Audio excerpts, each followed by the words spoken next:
Exatamente. Agora você, Rodrigo Constantino, como é que você avalia desde que o Lula voltou, né, ao cenário aí, após a decisão do Supremo Tribunal Federal, como a Amanda disse, há essa consolidação Lula-Bolsonaro, uma à frente do outro, às vezes um pouquinho a mais, um pouquinho a menos. De fato, vamos caminhar aí, embora os partidos estão fazendo muitas análises, é cedo ainda, a gente sabe que tem mais de um ano ainda, um ano e meio ainda para as eleições, mas de qualquer forma parece que há uma consolidação mesmo entre essas duas figuras, o atual presidente e o ex-presidente. Boa tarde, Constantino. Boa tarde, Marcelo. Eu acho que sim, né? Eu acho que tá dada já a polarização. Para começo de conversa, é um fenômeno global das redes sociais que ajudaram a alimentar isso. De fato, não ficou muito espaço para o xoxo, né? Para aquele centro que se vende como moderado e sem muita pegada, né? Então, para começo de conversa, isso é uma realidade. Concordo com o ex-presidente Lula, pelo incrível que pareça, que é um fenômeno, não é apenas nacional. Agora, quero fazer algumas ressalvas. Primeiro, eu não aceito o discurso de que são dois extremos entre a esquerda e a direita.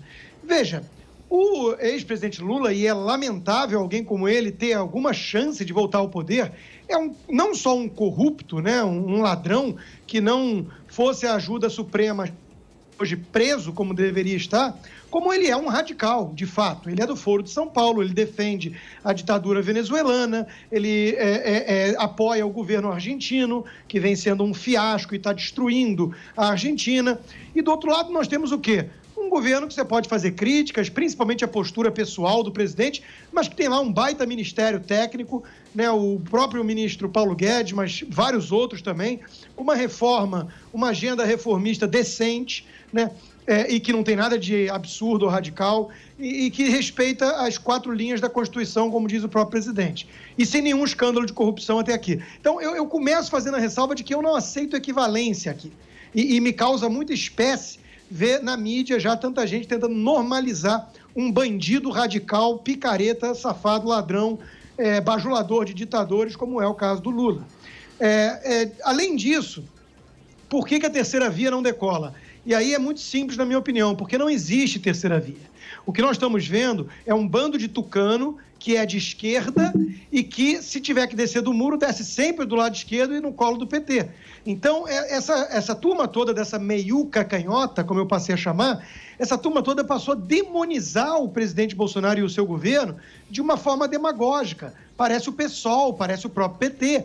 Não é uma crítica construtiva de defeitos pontuais e críticas que apontem na direção de melhorar o país. É uma narrativa ridícula, tipo a do próprio governador João Dória, de que eu sou a voz da ciência e o presidente é um obscurantista, negacionista, genocida. Isso não cola. As pessoas estão vendo esse espetáculo medonho de uma suposta terceira via que passa pano para o arbítrio do STF só porque vai contra o Bolsonaro, que passa pano para a partidarização abjeta de boa parte da mídia porque o alvo é o Bolsonaro. E isso não é um centro verdadeiro, isso não são pessoas moderadas, até porque foram esses governadores os mais radicais no meio da pandemia, que tomaram medidas muito drásticas. Então, os excessos do bolsonarismo, acima de tudo na retórica, né? Isso incomoda uma certa classe média e eu entendo perfeitamente. E essa classe média está decepcionada com muita coisa do governo e adoraria, talvez, ver uma direita com uma pegada mais leve.